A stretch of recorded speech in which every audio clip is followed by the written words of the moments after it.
자, 오늘도 동키 여러분에게 어려운 경제 이야기를 쉽게 풀어줄 그분.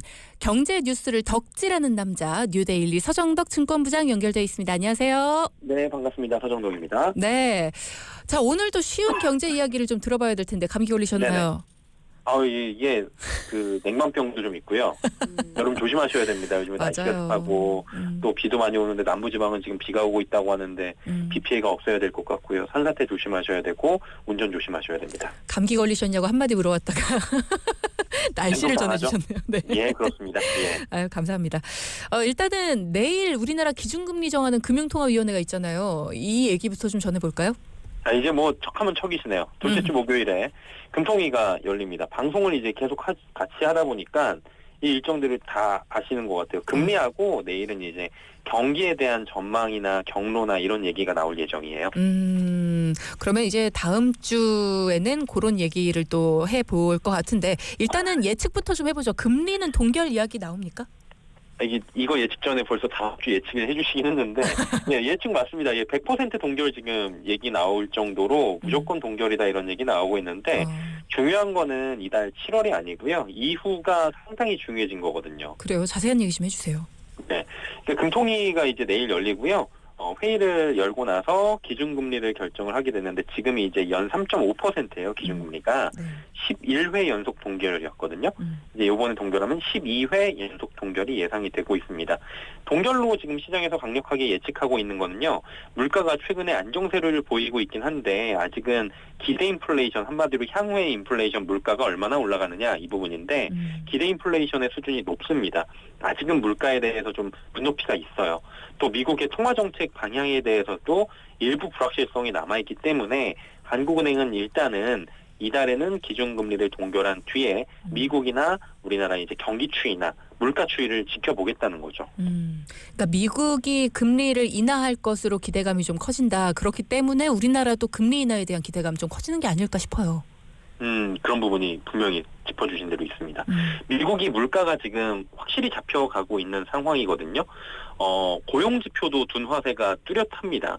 제롬 파월 연준 의장이 지난 3일에 포르투갈 포럼에 참석을 해서 이게 유럽중앙은행 ECB 포럼이었는데 디스인플레이션 즉 물가 둔화를 직접 언급하기도 했었고요. 또 오늘 새벽에는 상하원이 있잖아요. 상원에서 단기 청문회가 있었어요. 파월 의장에 대해서 이제 나와서 이제 금리는 어떠냐 상원 의원들이 막 물어보는 거거든요. 거기서 이제 물가에 대해서도 좀 긍정적으로 얘기를 했고 데이터를 좀 확인을 하면서 언제 내릴진 모르겠지만 데이터가 조금 더 확보가 된다면 금리 인하도 가능하다 이렇게 직접적인 언급이 좀 있었어요. 그러다 보니까 금리 인하는 이제 기정사실이구나 이렇게 보고 있는 기대감이 상당히 커졌고 이제 9월로 거의 좁혀진 상황이거든요. 9월. 요거를 이제 시장에서는 보고 있는 게 CME 패드워치라는 게 있습니다. 9월 미국의 금리 인하 확률이 75% 이상으로 지금 나오고 있고요. 연말까지 12월까지 2회 미국이 금리 인하를 할 확률도 73.6% 그 정도 지금 나오고 있어요. 얼마 전 이게 물가 올라가고 금리 못 내릴 것 같아요. 그럴 때는 50% 이하까지 떨어졌던 거하고 비교를 하면 상당히 높아진 수준이고요. 시장에서는 지금 금융시장이나 증권시장이나 특권시장이나 모두 금리 인하를 선반영하고 있다. 어느 정도는 이렇게 볼 수가 있을 거예요. 이게 우리 시간으로 이번 주 목요일 밤 9시 30분에는 미국의 6월 소비자 물가 지수 CPI라고 하죠. 이게 발표가 되는데 시장 예상치에 부합하거나 혹은 물가가 조금 더 낮게 나온다면 9월 금리 인하 기대감이 아니라 9월은 금리 인하구나 이렇게 보는 쐐기를 박을 것이라는 이야기까지 나오고 있는데 그럴 수 있겠네요. 근데 이제 한국은행 입장에선 봐야 되는 게 뭐냐면요. 우리 입장에서도 미국이 금리 인하 지금 몇 월이라고 그랬어요. 9월이잖아요. 그럼 당장 하는 게 아니에요. 9월에 대한 기대감이라는 거니까 7월을 보면 지금 3.6% 나오거든요. 이번 달은 미국도 금리를 그냥 8월 1일인데 우리 시간으로 그냥 금리 동결이에요. 미국도. 그리고 이제 우리랑 미국이랑 금리 인하가 역전이 돼 있잖아요. 역전폭이 꽤 됩니다. 이게 부담이 될 수 있기 때문에 미국이 금리 인하를 하기 전에는 미국이 금리 인하를 할 거라고 아무리 이야기를 해도 선제적으로 우리나라에서 먼저 내리기가 어려운 것이 아니냐 이런 지적이 나올 수밖에 없는 거죠. 그렇죠. 그리고 또 금리 인하를 하기에는 지금 가계부채 증가 속도가 너무 빠르다고 하더라고요. 정확합니다. 이게 금융당국이 지금 가계부채 증가 속도가 너무 빠르다. 가계대책 그 관리 주문을 내놓고 있는 상황이고요. 한국은행이 그 상황에서 우리는 그래도 그 금리를 이렇게 하기는 좀 어렵다는 어렵죠. 거죠. 예, 지난 4일 기준으로 5대 은행이라고 하죠. 뭐 우리가 알고 있는 시중에 큰 5개 은행인데 가계대출 잔액이 710조 7,558억 원 나오는데 6월 말에 비해서 4영업일 만에 2조 2천억 원이 늘어난 상황이에요. 6월 한 달 동안에 5조 원이 늘었거든요. 네.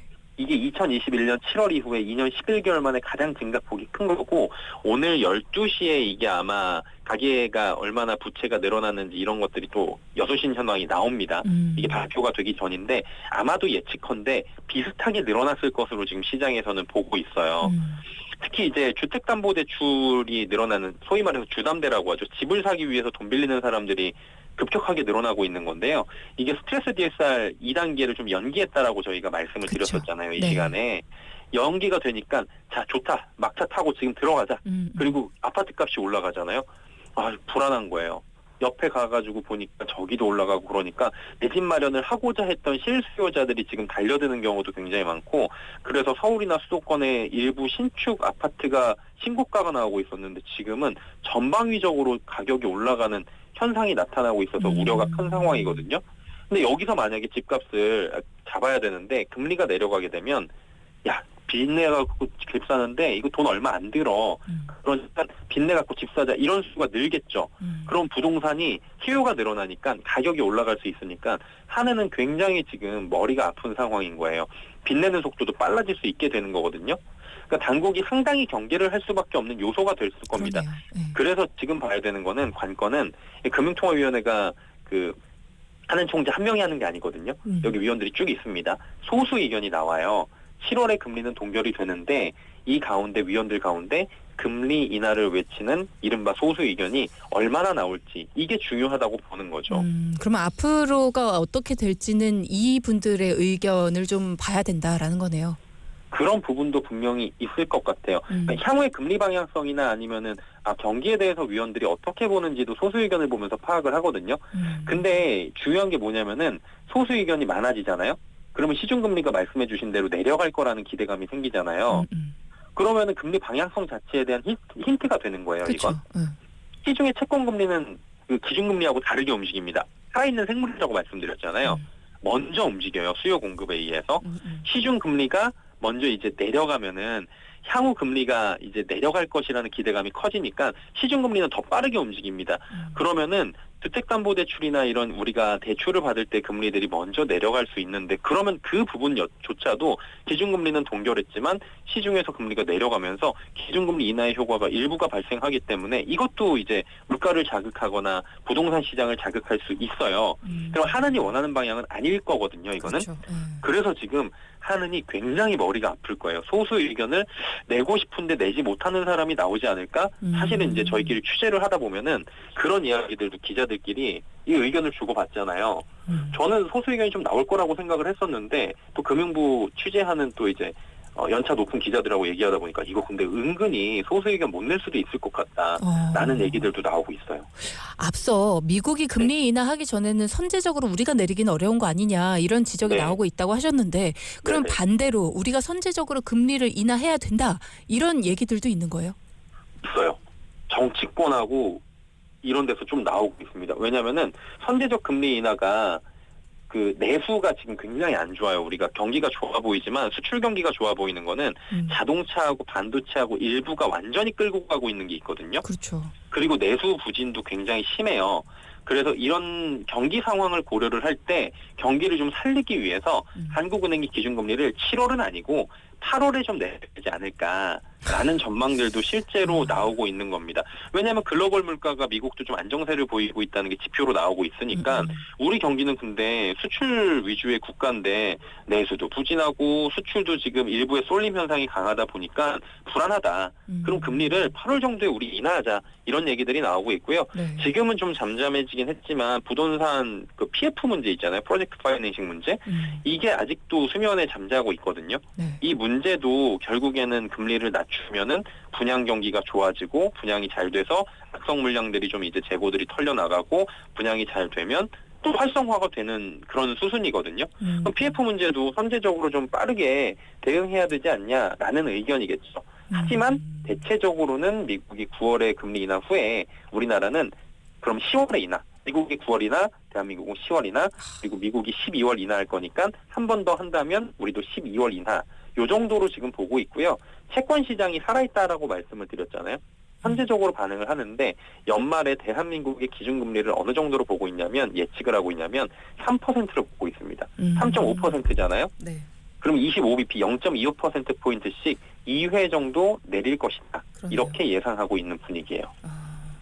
지금 뭐 서정덕 부장께서 말씀하실 때에도 뭐 8월, 9월, 10월 전문가들의 예측도 계속해서 달라지고 있고 다 뭔가 달라요. 혼란스러운 시점인 것 같아요. 다 달라요. 네. 네, 저도 생각이 다르고요. 그래서 그런 것 같습니다. 요즘에 예적금 상품이 그렇게 인기라고요. 맞아요. 왜냐면은 그 하반기에 금리 인하가 시작이 되잖아요. 그럼 무엇보다 빠르게 내려가는 게 뭐냐면 대출 금리가 아니라 예금 금리가 내려갑니다. 예금 상품들부터 팍 줄여요. 대출 금리도 내리니까 예대 마진으로 먹고 살잖아요, 은행은. 맞아요. 네. 네, 그러면은 시중은행 가보면은 아니 왜 이렇게 떨어졌어 이런 얘기가 나와요. 그럼 지금 3.5% 안팎으로 주거든요. 예금융권 기준으로. 네. 그러면은 하반기 가면은 3%대 없어질 것 같으니까 지금이 제일 그나마 높은 지금 거다.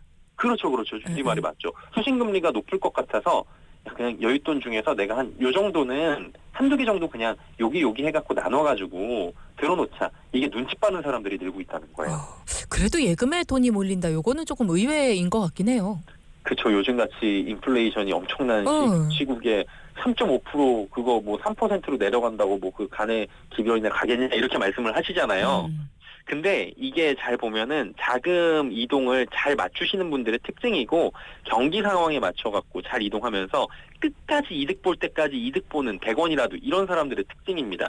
또 말씀하신 대로 이게 그거 뭐 돼? 이러잖아요. 뭐 속된 말로 에이 그 꼴랑 그거 먹으려고 이렇게 얘기할 수 있는데 진짜 부자들이나 돈을 잘 움직여갖고 한 푼 두 푼 잘 모으는 사람들은 부지런하게 이렇게 움직이더라고요. 왜냐면은 하반기에 기준금리 인하하잖아요. 그러면은 금리 고점이라고 생각하니까 지금 채권 사고 지금 예적금 사가지고 이중으로 먹으려고 하는 사람들이 많아지는 거예요. 그렇죠. 소위 말해서 수익을. 실제로 정기예금 잔액을 보니까 아까 말씀드렸던 5대 시중은행 있잖아요. 네. 거기 잔액이 891조 1524억 원입니다. 전달 대비해갖고 한 달 만에 1조 5천억 원이 증가했습니다. 많이 늘었네요. 네, 말씀드렸다시피 5대은행 그럼 얼마 주느냐? 3.45%에서 3.55% 정도의 금리를 지금 형성을 하고 있거든요. 예금 금리를. 그럼 결론적으로 보면 현재 예금 금리 3.5% 전후 수준에서 막차를 타고 이렇게 받아놓으면 만기 때 한 1년 있다가 2년 있다가 근데 그때는 금리가 내려갔을 거니까 기분도 좋아지고 수익도 좀 낼 수 있다. 라고 생각을 하는 거겠죠. 그리고 여기서 중요한 게 뭐냐면은 수익률을 높일 수 있는 꿀팁이 하나 더 있다는 거예요. 그런 거 있으면 빨리빨리 좀 얘기해 주세요. 그렇죠. 돈키호테를 들으시면은 어쨌든 간에 돈을 버는 오전에 테크닉이라고 말씀하셨으니까. 그럼요. 돈을 키우는 100원이라도 입니다. 더 남겨야 되잖아요. 네. 네. 그러면은 1년 동안에 우리가 묻어둘 돈이나 여유 자금이잖아요. 이 꿀팁은 반드시 뭐 6개월, 1년짜리잖아요. 이런 것들은. 네.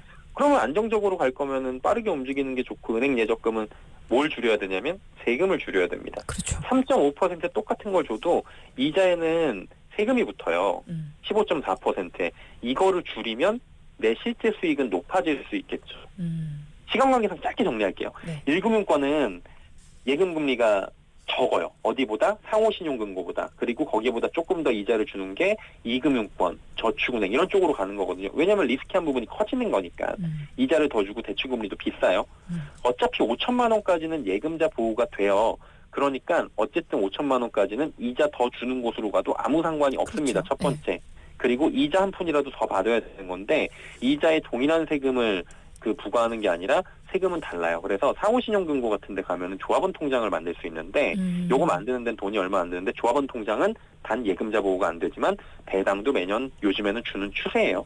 그렇게 되면 15.4%의 이자 소득세가 얼마로 줄어드냐면 1.4%의 농특세만 내면 됩니다. 확 줄어들잖아요. 14%가. 그쵸. 네. 그러면 3.7%의 예금 금리 기준으로 했을 때 15.4%의 수익을 하고선 이제 이 세금을 내게 되면은 3.2%까지 줄어드는데 실제로 1.4%만 내면 3.6에 3.7 사이로 갑니다. 한마디로 이 세금 때문에 수익률이 0.5% 안팎이 왔다 갔다 하니까 이런 세금 부분들을 놓치지 마시고 우대받을 수 있는 건 최대한 받아가지고 세금을 줄일 수 있는 방법을 탐구를 하시는 게 꿀팁이 되겠습니다.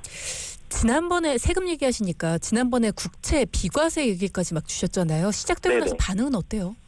그게 10년물, 20년물 있었잖아요. 네. 10년물은 싹 다 팔리고요. 10년물이 한 40몇 %였어요. 네네. 예상되는 지금 수익률이.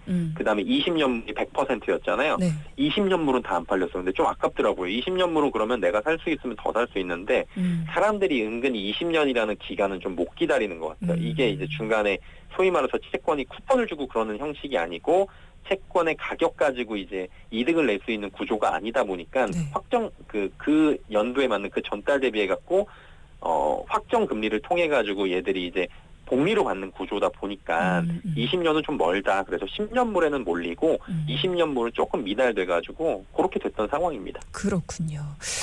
네, 오늘 국채에 대한 이야기까지도 요즘에 좀 물어보시는 분들이 많았거든요. 이거 이제 어떻게 해야 되냐, 매달 뭐 돈을 내야 되는 거냐, 뭐 어떻게 해야 되는 거냐 물어보시는 분도 많아서 다음번에 또 이 얘기도 정리해 주시면 좋을 것 같습니다. 네, 알겠습니다. 네, 오늘 다양한 이야기 뉴데일리 서정덕 증권부장과 함께했습니다. 고맙습니다. 고맙습니다. 네.